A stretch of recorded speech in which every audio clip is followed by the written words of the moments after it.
Shalom Bapak Ibu. Saya percaya malam ini saudara bersuka cita, amin. Kalau saudara bersuka cita, silakan jabat tangan kanan kiri muka belakang. Kalau perlu dengan senyum katakan damai sejahtera bagimu. Kalau pakai masker senyum dengan mata, kaca sipit itu mata biar kelihatan senyum. Nah, ini baru berbagi sukacita, puji Tuhan. Ya. Adakah Bapak Ibu yang hadir bukan warga Jemaat GPIB Bukit Saitun? Adakah jemaat tamu di sini? Bolehkah angkat tangan jemaat tamu? Oh, puji Tuhan, semua warga di sini ya. Ya. Oh, ada di belakang, ada yang angkat tangan. Ah, itu Bapak kita tuh di belakang. Biasanya yang bukan warga itu nonton di YouTube.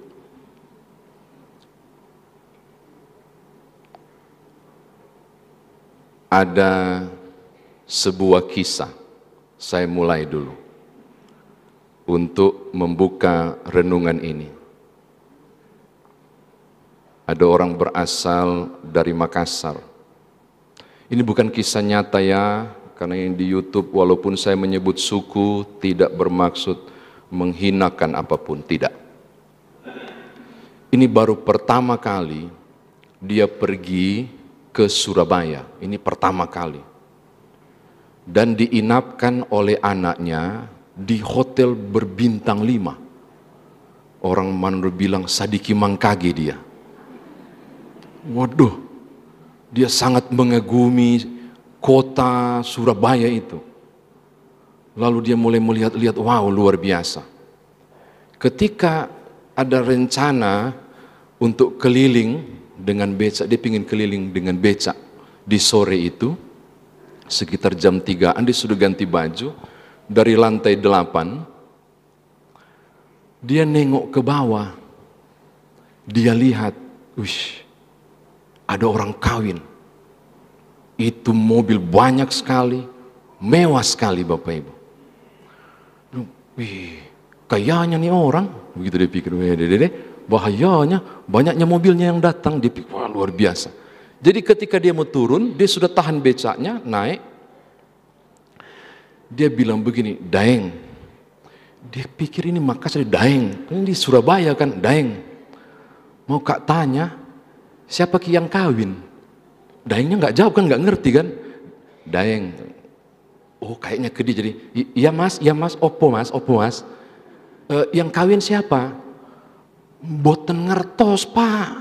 Oh boten ngertos kawin. Boten ngertos kaya banget nih kawin, orang kaya banget nih boten ngertos ini, betul. Berangkat pergi dia keliling sampai dia di pelabuhan Tanjung Perak. Dan dia kaget, ini kebenaran luar biasa, lagi berlabuh kapal pesiar yang panjang mewah warna putih besar sekali itu. Dan wah, besarnya, jadi terkagum-kagum dia dengan kemewahan itu. Dia korek lagi yang di depan, yang di samping dia kan sudah turun, dia korek lagi, deng. Nah, siapa ki punya kapal itu? Besar sekali. Boten ngertos pak, boten ngertos. Gila, ini orang baru kawin udah kaya, apalagi udah lama kawin, luar biasa nih. Sampaikan gitu. Bapak Ibu tahu, sudah cukup lama dia keliling, sore dia tiba. Mau pulang ke hotel. Dia lewat di satu tempat. Rupanya rumah duka. Bapak Ibu sudah tahu maksud saya ya. Semua orang pakai warna hitam. Dan sedih-sedih. Dia bilang, iya ada orang mati. Dia nengok ke belakang ke Daeng itu. Dan Daeng siapa yang mati? Boten ngertos pak. Ya ampun. Baru kawin.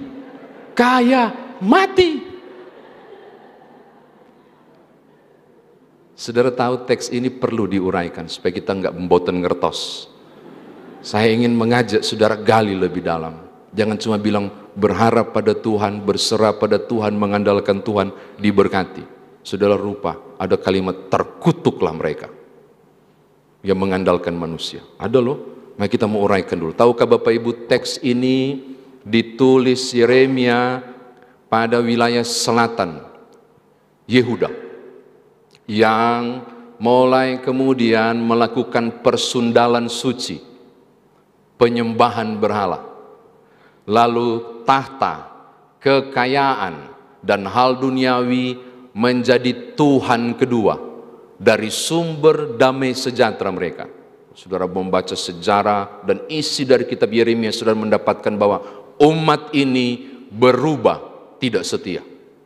Mereka tidak lagi menjadikan Tuhan sebagai sumber pengharapan. Penyembahan berhala, mesbah di mana-mana didirikan. Makanya kalau saudara baca Yeremia 29 ayat 10, Tuhan marah besar dan dia bilang begini, 70 tahun saya tidak akan mendengar apapun doamu. Kan orang dibuang 70 tahun kan. Berbagai hal dilakukan mengerikan. Umat lalai pada penyembahan yang benar. Umat tidak menyerahkan diri kepada Allah. Makanya melalui Yeremia Tuhan menyampaikan 2 poin khusus tentang diberkatilah mereka yang mengandalkan Tuhan, lalu terkutuklah mereka yang mengandalkan manusia. Itu situasinya. Nah, hari ini 2 poin ini saya mau bagi buat saudara. Pertama, terkutuklah mereka yang mengandalkan manusia. Dari bahasa Ibrani aurar. Aurar itu memang terkutuk, tapi juga berarti ungkapan-ungkapan yang menyakitkan. Aurar juga itu berarti hal-hal nista ditujukan. Tetapi juga aurar bisa berarti jijik. Jijik banget. Kalau aurar itu begini, mohon maaf ya, ini cuma contoh. Tolong bayangkan Bapak Ibu sedang menikmati makanan di meja makan. Ikan bakar enak sekali. Itu tadi siang Bu Pendeta, enak itu ikan bakar itu. Maaf Bapak Ibu ya, ini alarm lupa dimatikan, ini alarm untuk renungan radio. Wah, lalu Bapak Ibu sedang mencicipi cubit-cubit. Kok tiba-tiba Bapak Ibu ada yang bergerak. Belatung, aurar, jijik sekali, waduh, dan rasanya memuntah, aurar.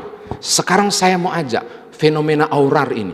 Hal-hal nista, hal-hal menjijikkan, hal-hal yang tidak baik diucapkan untuk orang itu dan dipandang seperti itu. Lalu saudara sedang bayangkan, ketika Tuhan jijik padamu. Saya ajak saudara sampai gitu-gitu. Ketika Tuhan bilang, nyoman saya jijik engkau. Makna kutuk bukan cuma menyampaikan hal-hal buruk, bukan, tapi juga jijik. Berarti Tuhan menjauh darimu. Siapakah yang bisa bertahan ketika Allah sumber kehidupan menjauhi hidupmu? Habis. Dan itu diberikan kepada siapa? Mereka yang mengandalkan manusia. Keluaran pasal 20. Kalau saudara baca, cemburunya Tuhan terhadap orang yang kemudian melakukan persundalan suci, yang tidak lagi mengandalkan Tuhan tapi mengandalkan pihak yang lain, sampai turunan ketiga bahkan keempat. Aurar itu Tuhan murka dan Tuhan jijik. Makanya ketika saudara membaca teks ini, wow, ini ngeri banget, bahwa kutuk itu adalah implikasi logis dari siapapun Bapak Ibu dan saya yang coba-coba mengabaikan Allah dan menjadikan Tuhan nomor sekian dari proses pengandalan saudara. Apakah model kutuknya? Tolong buka Ulangan pasal 28. Yang bawa Alkitab bersyukurlah. Tolong di stabilo. Emangnya handphone bisa di stabilo? Nyanda rasa kok.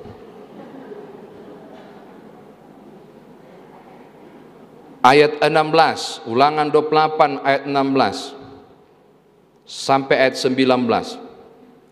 Kutuk model mana ketika orang berubah tidak setia, tidak mengandalkan Tuhan lagi, setiap perbuatannya tidak sesuai dengan perintah Allah. Saya bacakan ya, Ulangan 28 16 sampai 19. Terkutuklah engkau di kota dan terkutuklah engkau di ladang. Terkutuklah bakulmu dan tempat adonanmu. Terkutuklah buah kandunganmu, hasil bumimu, anak lembu sapimu, dan kandungan kambing dombamu. Terkutuklah engkau pada waktu masuk, dan terkutuklah engkau pada waktu keluar. Wow.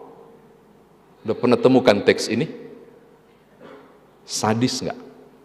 Hanya karena tidak menjadikan Tuhan sebagai pusat penyembahan dan pengharapan, sampai urusan dapur Tuhan kutuk, kandungan Tuhan kutuk. Ngeri enggak? Ini jangan mengabaikan teks ini bagi saya. Allah kita adalah Allah yang cemburu. Karena selalu bilang, pokoknya Tuhan pengasih dan penyayang, panjang sabar. Engkau lupa, Tuhan itu bagaikan koin. Ada sisi satu, ada sisi yang lain. Maha pengasih, maha penyayang, pengampun.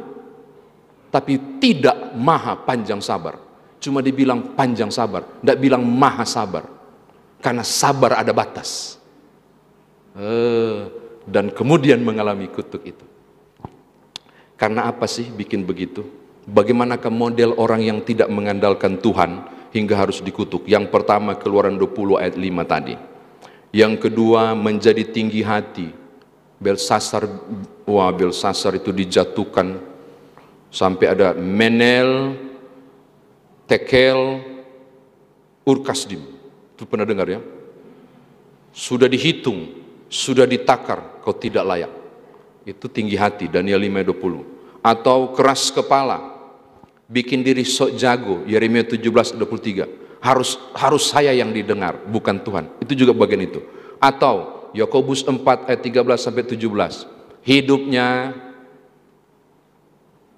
saya mau buat rencana ke kota Anu, lakukan ini dan itu Yakobus ya. Dan dia tidak menyampaikan jika Tuhan kehendaki. Itu berkategori orang yang mengandalkan diri, manusia dan bukan Allah. Orang-orang seperti itu. Saudara pernah tahu ada sebuah kapal, saya punya catatan di sini, kisah nyata. Sebuah kapal pesiar dibangun tahun 1909, start pembangunannya tanggal 31 Maret 1909. Selesai dibangun tahun 1912, tepat 31 Maret, tepat 3 tahun. Dia punya panjang 269 meter, lebar 28 meter, berat 46 meter, 46.328 ton beratnya, tinggi 18 meter. Dibiayai oleh seorang hartawan yang sangat kaya, JP Morgan. Dan dia pernah bilang begini, kapal ini kalau sudah jadi unsinkable, tidak akan tenggelam. Tuhan sekalipun tidak punya kuasa untuk tenggelamkan kapal ini. Saudara tahu, pada saat dia berlayar tanggal 14 April 1912 pukul 23.40, waktu berlayar di, ini saya catat ini, selatan Grand Bank di Newfoundland, Samudra Atlantik. Kapal itu menabrak gunung es. Saudara, cuma butuh 2 jam. Dari pukul 23.40 ke pukul 02.20. Kapal yang tak dapat tenggelam itu tenggelam. Lebih dari 1.500 orang mati. 1.500. Tidak butuh tangan Tuhan untuk tenggelamkan. Cuma bongkahan es. Dia disebut dengan Titanic. Tapi karena dia suka ngirim surat juga, maka disebut Royal Mail Steamer, RMS, Titanic. Keangkuhan, kesombongan, tampias. Oh, saya mau katakan ini penting. Maka yang pertama mau disampaikan kepada saudara, pengandalan diri, mengabaikan Tuhan. Bukan cuma Tuhan jijik dan kasih tinggal. Siapapun yang sudah pernah mengecap kemurahan Tuhan, engkau pasti pernah merasakan. Ketika mulai coba meninggalkan Allah, justru kita mengalami kondisi yang tidak nyaman. Ini yang pertama ya. Yang kedua, sudahlah kita tinggalkan yang kutuk-kutuk itu, kesian, kita pindah yang kedua. Diberkatilah, dari kata baurak. Diberkatilah, baurak itu memang berarti memberkati, dari kata dasar berkat. Teman-teman di seberang menyebut barokah. Itu berarti baurak, berarti engkau berlutut, engkau datang berlutut, lalu kemudian Tuhan memberkati. Kalau saudara pernah ingat kisah Yakub menerima berkat dari Ishak gitu. Kepala keluarga harus menunjuk hak kesulungan itu jatuh kepada siapa? Itu berkat. Bagaimana bisa diberkati? Mengapa sampai diberkati? Alkitab bilang begini, karena mengandalkan Tuhan. Dan saya tertarik mau sebut mengandalkan Tuhan itu. Tadi baurak ya. Kalau mengandalkan Tuhan, bautak, mirip-mirip nih. Bukan botak ya. Mohon maaf, ada yang botak di sini enggak? Bautak. Bautak. Kalau baurak tadi berkat, bautak itu mengandalkan Tuhan. Bautak itu begini, lari, tergopo-gopo, lalu begini. Atau berpeluk di kaki. Itu bautak. Mereka yang mengandalkan Tuhan. Orang ini diberkati. Dan saudara tahu berkat macam apa yang didapat? Tolong Bapak Ibu lihat ayat 8. Ini kalau saudara baca teks ini, yang tidak berhenti menghasilkan buah, segala sesuatu dibuat berhasil. Ini mesti diuraikan, makanya supaya kita tidak menjadi boten ngertos. Semua berhasil, tidak ada yang tidak berhasil. Orang yang mengandalkan Tuhan mengalami berkat-berkat yang luar biasa. Wow. Orang yang lari tergopo-gopo lalu memeluk, itu arti mengandalkan. Maka Tuhan melakukan baurak tadi, memberkati. Berkat macam apa? Buka Ulangan 28 ulang tadi. Berkat macam mana? Ulangan 28.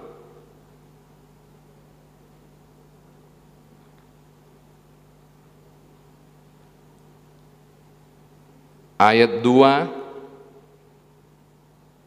sampai ayat 6. Oh, ayat 3 saja sampai 6. Saya baca. Diberkatilah engkau di kota, diberkatilah engkau di ladang, diberkatilah buah kandunganmu, hasil bumimu dan hasil ternakmu, yakni anak lembu sapimu dan kandungan kambing dombamu. Diberkatilah bakulmu dan tempat adonanmu, diberkatilah engkau pada waktu masuk, dan diberkatilah engkau pada waktu keluar. Saya mau sampaikan ini Bapak Ibu. Di awal tahun pelayanan yang Bapak Ibu di Bukit Saitun membuat, dengarkan. Engkau diberkati bukan karena apa yang engkau buat, tapi engkau diberkati karena memang Tuhan memberkati engkau. Engkau bersyukur untuk itu. Tetapi dengarkan, selama engkau menggantungkan diri pada Tuhan, alias mengandalkan Tuhan, berkat-berkat itu ada dalam rumah tanggamu. Urusan adonan, Tuhan mau datang jenguk dan tumpang tangan. Kandunganmu, Tuhan mau tumpang tangan dan berkati. Kambing domba, itu pekerjaan, Tuhan akan berkati. Bahkan di saat engkau masuk atau keluar, Tuhan pun berkati. Itu cuma mungkin terjadi jika hidup saudara mengandalkan Allah. Dan ini sangat penting Bapak Ibu. Dijanjikan dibuat berhasil. Sekarang kita harus kupas. Dibuat berhasil macam mana? Kok bisa dibuat berhasil? Bagaimana mungkin memahami dibuat berhasil itu? Kenyataannya pendeta, kurang mengandalkan Tuhan. Bagaimana saya? Hidup saya selalu ada pada Tuhan. Bahkan siang malam hampir tiap hari ada di gereja. Tapi rasanya persoalan tidak kunjung hilang. Pergumulan selalu datang. Mana katanya berkat? Sampai dibilang dibuat berhasil itu. Kan ini menarik toh. Saya sudah mengandalkan Tuhan, tapi saya tidak dapat apa-apa. Poin pertama Bapak Ibu. Bagaimanakah mengandalkan Tuhan itu engkau petik sebagai berkat? Yang pertama, mesti layak dulu. Mesti layak dulu. Yesaya 59 ayat 1 dan 2. Tangan Tuhan tidak kurang panjang, telinga Tuhan tidak kurang tajam untuk mendengar, tapi yang jadi pemisah antara engkau dan Allahmu adalah kesalahan dan dosamu. Dan orang Kristen lupa barang ini. Kurang apa Tuhan? Tiap hari saya melayani. Kurang apa Tuhan? Tiap hari saya dekat dengan Engkau. Pujian, penyembahan. Engkau lupa satu hal. Barangkali ada hal-hal khusus yang belum Engkau selesaikan dengan Tuhan. Yakobus 5 ayat 16 bilang begini. Doa orang yang benar, bila dengan yakin didoakan, besar kuasanya. Tolong garis bawah itu doa orang yang benar, bukan doa pendeta, apalagi pendeta Nyoman, bukan kesiang. Doa orang yang benar. Siapakah orang yang benar? Orang yang tahu dan sadar bahwa dia berdosa, yang kemudian mengakuinya di hadapan Tuhan, lalu minta ampun. Lalu Yohanes 8, tidak berbuat dosa lagi dari sekarang. Udah gampang loh masuk pada titik diberkati karena mengandalkan Tuhan. Ada seorang suami, tidak tahu kenapa hari Minggu itu cuma dia sendiri yang ke gereja, istrinya enggak. Pas dia pulang, selamat hari Minggu, biasa kan salam-salam. Suaminya istrinya kayaknya ada kesibukan sendiri sampai masuk sore. Nah suaminya masuk pagi. Pas selamat hari Minggu begitu sampai di rumah, istrinya kaget. Kenapa dia punya pipi kanan itu ada cap ditempiling begitu? Pak, kau masuk gereja terima berkat atau terima kutuk? Kenapa tempelin? Oh begini mak, waktu kami sudah mulai ibadah, ada yang terlambat. Oh, sudah tidak ada tempat duduk. Bapak Ibu tahu, yang tersisa tempat duduk di depan, sama nggak dengan Bukit Saitun? Kalau sudah terlambat, yang duluan terisi kan di belakang tuh, sehingga yang terlambat itu disuruh pakai hak tinggi, kasihan dengan kelomba bunyi plotok di situ kan. Terus, iya kami lagi berdiri, lagi pujian pembukaan itu. Terus, iya dia duduk langsung duduk di depan. Saya pas di depannya, oh duduk. Terus apa hubungannya dengan tempeling? Sabar, saya cerita dulu. Dia duduk. Dia berdoa dulu, baru dia berdiri. Nah terus, nah dia pakai rok agak pendek. Oh, tuanya udah mulai curiga. Terus, tak masuk DP lipatan begini. Oh terus, mengganggu pemandanganku. Terus, saya pikir juga pasti tidak nyaman. Terus, ku tarik nih begini. Terus ditempiling saya mak, pung gitu. Lihat ya, dia bangga banget itu, ditempelin saya, terus, iyo, itu kanan, terus kiri, kenapa? Ya karena dia marah, aku kasih masuk lagi, dia tempelin lagi. Sudah tangkap maksud saya? Banyak orang bikin salah, tidak sadar itu dosa, dan rasanya itu biasa. Banyak orang bikin sesuatu, cari kambing hitam dan kambing putih. Saya mau bilang langkah pertama, engkau mungkin diberkati sesuai teks ini, mengandalkan Tuhan. Periksa dulu, selesai enggak hubungan saya dengan Allah? Sudah clear enggak? Sudah pernah enggak perbuatan masa lalumu engkau bertelut dan minta ampun kepada Tuhan? Atau melepaskan pengampunan bagi orang lain tanpa ada kepahitan? Orang pikir biasa, enggak. Hatimu dan hatiku harus murni. Oh, enggak mudah loh. Butuh. Anak muda, kebetulan banyak anak muda di sini, masih muda-muda semua ya. Oh, udah kumisan, udah nggak muda. Pacaran terlalu hot, akhirnya kesian di kilometer 8 ngebut luar biasa, kilometer 7 ngebut luar biasa, dorang celaka di kilometer 7. Tahu kilometer 7? Hukum ke-7 bersinah, kan celaka atau jatuh, luka, lama-lama disimpan tetanus, akhirnya mulai bengkak, bengkak. Lalu mulai dipanggil kedua belah pihak. Saya enggak mungkin merencanakan jahat buat pacarku, kata laki-laki itu. Tapi iblis itu loh menggoda luar biasa. Yang perempuan bilang, betul mak, kami berusaha bertahan, tapi iblis itu loh. Makanya kalau dalam sidang akhir dunia barangkali saya berpikir, mungkin iblis akan banyak ngomong dan bilang, terlalu banyak orang yang jadikan saya kambing hitam. Iblis, enggak, engkau berbuat sesuatu, engkau bertanggung jawab, dan ketika engkau tahu engkau unholy, tidak suci, berlutut minta ampun, baru Tuhan memberkati. Menarik tak? Karena aku pun tidak menghukum engkau, pergilah dan jangan buat dosa lagi. Yohanes pasal 8 tentang perempuan berzina. Menarik Bapak Ibu, konsep ini sederhana, tapi acap kali kita enggak sadar ke dalam kekristenan. Tuhan, aku layak diberkati, bukankah pelayananku luar biasa? Oh, koreksi diri. Kelihatan kudus pakai mimbar. 1 tahun teman-teman akan melayani ya Tuhan di 2023. Dengan stola luar biasa.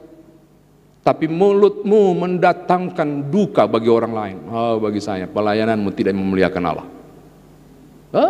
Koreksi. Penting banget untuk benar-benar diberkati. Kedua, saya berupaya sedapat mungkin untuk hidup dalam kekudusan. Masa laluku sudah saya selesaikan dengan Tuhan, tapi saya belum dapat apa-apa. Matius 11 ayat 28. Marilah kepadaku semua yang letih lesu dan beban berat, aku akan memberikan kelegaan kepadamu. Ini menarik. Engkau diberkati, Tuhan berikan kelegaan, bukan kepada semua orang, tapi kepada mereka yang letih lesu dan berbeban berat. Saudara tahu letih lesu dan berat? Hopeless. Saudara tahu hopeless, tidak bisa bikin apa-apa. Dan Tuhan, kita butuh pangana. Orang yang didekati Allah adalah orang yang sadar diri. Tanpa Tuhan, aku tidak dapat berbuat apa-apa. Marilah kepadaku semua yang letih lesu, itu bukan undangan biasa. Itu undangan spesial. Cuma mereka yang letih lesulah dan berbeban beratlah yang Tuhan mau undang. Maka hal kedua, aku sudah jaga kekudusan, aku sudah minta ampun, bagaimana lagi? Jadilah pribadi yang angkat tangan. Tuhan, saya butuh engkau. Jangan pegang tangan Tuhan, salah. Angkat tangan, supaya Tuhan pegang tanganmu. Karena kalau engkau yang pegang tangan Tuhan, basuar, licin, talapas ngana, habis. Atau kalau ngana yang pegang tangan Tuhan, ngana antar Tuhan, ngana yang atur sesuai ngana mau. Tapi angkat dia, biar Tuhan yang pegang. Jadilah kehendakmu, engkau akan merasakan dalam letih lesu itu engkau menemukan kekuatan. Amin. Gitu. Saya tanya ke panitia, berapa lama saya diizinkan? Mereka bilang selama-lamanya. Maksud? Tolong batuk 3 kali, itu kode, sudah cukup, saya pulang. Hotelnya enak banget soalnya. Setelah sudah layak, saya sudah menyerahkan diri kepada Allah, saya andalkan Tuhan, saya hopeless, saya sudah angkat tangan, Tuhan saya butuh engkau. Terus bagaimana? Tolong buka Mazmur 55 ayat 23. Saya suka ayat ini. Mazmur 55 ayat 23. Ini kalau yang bawa Alkitab, diberkatilah engkau. Bisa coret, bisa garis, bisa stabilo. Bagus banget. Mazmur 55 ayat 23. Mazmur 55 ayat 23. Serahkanlah hidupmu kepada Tuhan dan percayalah kepadanya, maka ia akan bertindak. Ada ayat bawah itu. Tidak untuk selama-lamanya dibiarkannya orang benar itu goyah. Ada kan? Tidak untuk selama-lamanya loh. Kurang apa saya Tuhan? Hidupku sudah benar, aku sudah bertahan, aku sudah kudus luar biasa. Kok masih ada masalah? Saya mau kasih tahu, tidak selama-lamanya dibiarkan orang benar itu goyah, berarti orang benar pernah goyah. Orang benar pernah nikmati masalah. Orang benar pernah Tuhan izinkan ada pergumulan. Tidak berarti kalau engkau benar, engkau bebas dari masalah. Oh, ini penting. Mentalitas kekristenanmu bukan pengemis, tapi mentalitas kekristenan saudara saya adalah pejuang. seorang pejuang adalah pernah bertarung untuk jadi pemenang. Maka kalau Tuhan mengizinkan masalah engkau hadapi, kau harus berkata, tidak selamanya orang benar itu dibiar goyah. Tuhan, ku tahu ini masalah, tapi saya percaya, saya tidak akan dibiarkan selamanya goyah. Keren banget. Kenapa Bapak Ibu? Ada yang bilang, Tuhan dekaplah aku, topanglah aku, biar tidak tergeletak. Orang lupa. Ayat itu kan bilang begini, kalau dia jatuh, tidak dibiarkan hingga tergeletak, sebab Tuhan menopang tangannya. Lalu sudah berseru, Tuhan topanglah aku. Saya mau kasih tahu Bapak Ibu, Tuhan hanya topang kalau kau jatuh. Maka jatuh dulu baru ditopang. Pede banget. Bergumul dulu, diizinkan ada masalah, baru engkau merasakan tangan Tuhan yang luar biasa. Wah gitu, makanya kekristenan kita tidak pernah bilang, wow Tuhan Almighty God, hidupku sejahtera selama-lamanya, koma. Dan juga jejak pergumulanku ada, tapi di situ aku dapat. Tidak selamanya Tuhan biarkan aku goyah. Amin. Gitu. Saya selalu tolak pemahaman kalau ada ikut Tuhan, percaya, hidup dalam kekudusan, tidak ada masalah. Hati-hati Bapak Ibu. Saya mau ingatkan malam ini, tolong ingat baik-baik. Kalau betul-betul Bapak Ibu sudah tidak ada masalah, oh Tuhan cepat-cepat berdoa. Jangan-jangan engkau tidak di dunia lagi. Oh betul. Kalau di sorga itu tidak ada gertak gigi dan tangisan, tidak ada pergumulan. Kalau masih di sini, engkau masih akan hadapi. Tapi percayalah, tangan Tuhan menopangmu. Gitu loh, kekristenan kita diajar di situ. Mengandalkan Tuhan bukan berarti tidak ada masalah.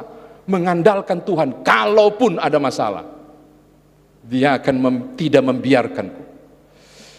Saya selalu bangga banget bilang begini. Aku bersyukur mengenal Yesus Kristus Juru Selamat. Karena justru di wilayah penuh dengan persoalan, saya semakin tahu Allahku adalah Allah yang hidup. Sampai dibilang air matamu ditampung di kirbatnya. Kirbat itu hal yang sangat pribadi. Di kirbatnya punyanya Tuhan dan Tuhan tampung. Hanya mungkin terjadi ketika Dia melihat air matamu jatuh. Kurang apa Tuhanmu dalam kemurahan itu? Bahkan kalau Bapak Ibu baca Roma 8 ayat 26 dan 28, aduh kasihan, itu ayat bagus banget. Dia bilang begini, Roh Kudus berdoa untuk kita pada keluhan-keluhan yang tak terucapkan. Maksudnya, mau berdoa pun engkau nggak mampu, cuma bisa menangis di ujung tempat tidur situ. Saudara tahu, Roh Kudus mengucapkan kalimatmu yang tidak mampu engkau ucapkan. Di saat engkau sedang susah dan kesulitan berdoa, kita tidak tahu bagaimana lagi harus berdoa, kata Roma 8:28, Roh Kudus diutus untuk menyampaikan apa yang ada di isi hatimu yang tidak sempat digetarkan oleh pita suaramu. Kurang baik apa? Makanya saya bilang gini, Tuhanmu dan Tuhanku.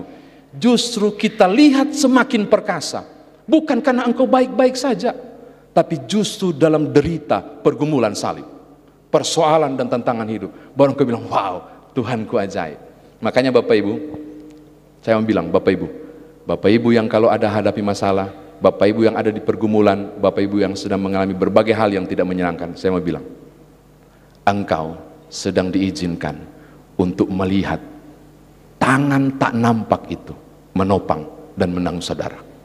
Amin. Nah gitu.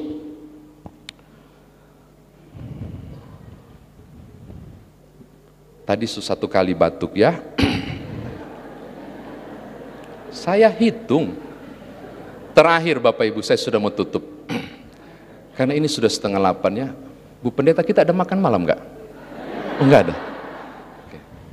Bapak Ibu, saya mau ajak buka Mazmur pasal 1.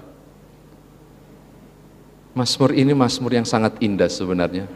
Tapi jarang jadi mazmur pujian yang dipakai kita kalau ada Mazmur pasal 1. Ini tentang mengandalkan Tuhan itu akan diberkati dan berhasil yang di ayat 8. Sebenarnya itu kutipan Mazmur pasal 1, khususnya ayat 3. Lihat ya, ayat 3. Ia seperti pohon yang ditanam di tepi aliran air, yang menghasilkan buahnya pada musimnya, dan yang tidak layu daunnya. Apa saja yang diperbuatnya berhasil. Persis sama. Yeremia mengutip Mazmur pasal 1 ayat 3, persis sama dia kutip. Dan menjadi pertanyaan adalah, kenapa Mazmur membahasakan orang yang takut Tuhan, orang yang diberkati itu, Yeremia bilang, dan Mazmur bilang, seperti ditanam di tepi aliran batang air itu. Kenapa bukan di pusat aliran berkatnya? Kenapa di tepi? Yeremia jelaskan di ayat 8, supaya akarnya merambat, baru mendekatinya. Saudara tangkap? Kenapa enggak di pusat berkat? Di mata airnya, tapi di tepi batang air, supaya akarnya, kata Yeremia, merambat. Engkau diberkati, tidak jatuh dari langit. Akarmu harus merambat, engkau harus mengupayakan.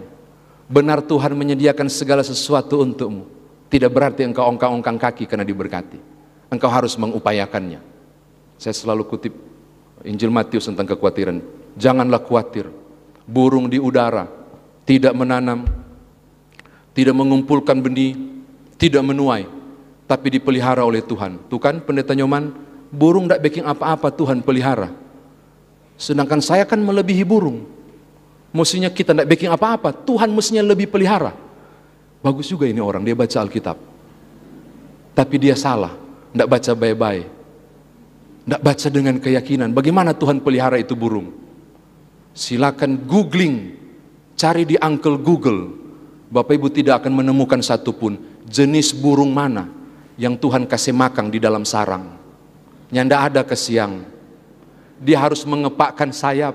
Kong curi gandum petani di luar sana, baru dia nikmati. Burung sekalipun harus mengepakkan sayap. Engkau yang diberkati sekalipun, engkau harus mengupayakannya hingga titik maksimal. Makanya dibilang di tepi aliran air, baru yang menghasilkan buahnya pada musimnya. Musimnya loh Bapak Ibu. Apa arti musimnya? Bukan waktu yang ditentukan menurut saudara. Musimnya adalah waktu yang Tuhan tentukan. Maka banyak orang berpikir, kurang apa saya berupaya, kurang apa hidup rohaniku begitu baik, mengapa belum berhasil? Saudara lupa, pada musimnya. Dan pada musimnya adalah pada waktu Tuhan. Bukan waktu saudara, bukan sisa waktu, bukan suka-suka waktu, tapi pada waktu yang Tuhan tentukan, itu akan dinyatakan. Sayang banget ya, harusnya GPIB ada ruang kesaksian juga untuk diceritakan. Beberapa orang yang pernah mengalami pada waktunya itu jatuh bangun. Dan akhirnya bilang, betul pendeta, pada waktunya itu bukan waktu saya, tapi waktu Tuhan. Nanti sekian belas tahun baru dinyatakan. Beberapa orang alami itu. Saya tahu, saudara pernah mengalaminya. Bahwa ternyata waktu Tuhan itu bukan tapi waktu. Waktu Tuhan itu perjuangan saya sampai Tuhan bilang, selesai Nyoman, engkau keluar sebagai pemenang. Tapi saudara tahu kelemahan kita? Ada satu. Kita kurang sekali memiliki kesabaran. Mentalitasnya instan. Mie instan sekalipun mesti rebus dulu. Tabur DP bumbu. Tunggu sedikit dingin baru makan. Kalau baru dari belangat tampias tuh bibir. Proses, aku mau bilang proses. Seinstan apapun harus proses. Maka ketika engkau menanti jawaban Tuhan pada pengandalan kepada Allah belum datang, tunggu saja. Saya berani pertaruhkan dan berkata, Allahmu dan Allahku tidak pernah ingkar janji. Enggak pernah. Aku dan engkau mungkin mengingkarnya, tapi Allah tidak pernah. Ia setia. Pada waktunya ia nyatakan. Saya kira demikian firman Tuhan ditafsirkan. Tadi terakhir ya, ini terakhir sekali. Sekarang bagaimana GPIB Bukit Saitun yang bulan Januari tanggal berapa kote ulang tahun ini? Tanggal 1 ya? Kemarin tadi dibilang, di sini dibilang tanggal ulang tahun ke berapa tadi? Bapak Ibu nggak tahu ulang tahun sendiri? Saya tanggal 29, jangan lupa ya. Memasuki masa pelayanan 2023.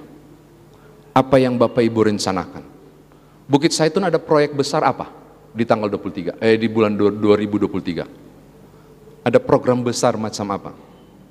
Saya tidak tahu, karena aku nggak ngerti nih Bukit Saitun. Kalau tanya ke jemaat kami ada program-program besar. Dan saudara berkata, finansial tidak menopang. kondisi COVID-19, pemasukan berkurang, bla bla bla dan sebagainya. Saudara-saudara Bukit Zaitun, saya mau katakan, pelayanan ini punya Tuhan. Gereja ini Tuhan punya. Dan berbagai hal yang sudah rencanakan, serahkan ke yang empunya. Saya percaya tidak ada perkara yang mustahil, yang tidak mampu Tuhan kerjakan, Tuhan bisa kerjakan. 2023 target apapun, engkau harus bersatu hati, semakin utuh dalam persekutuan, mengandalkan Allah dalam kebersamaan. Saya menunggu kabar baik, berbagai target ini terlaksana dalam kemurahan kasih Allah. Amin. Karena itu, selamat mengandalkan Tuhan di 2023. Diberkatilah engkau. Tuhan berkati saudara. Haleluya. Amin.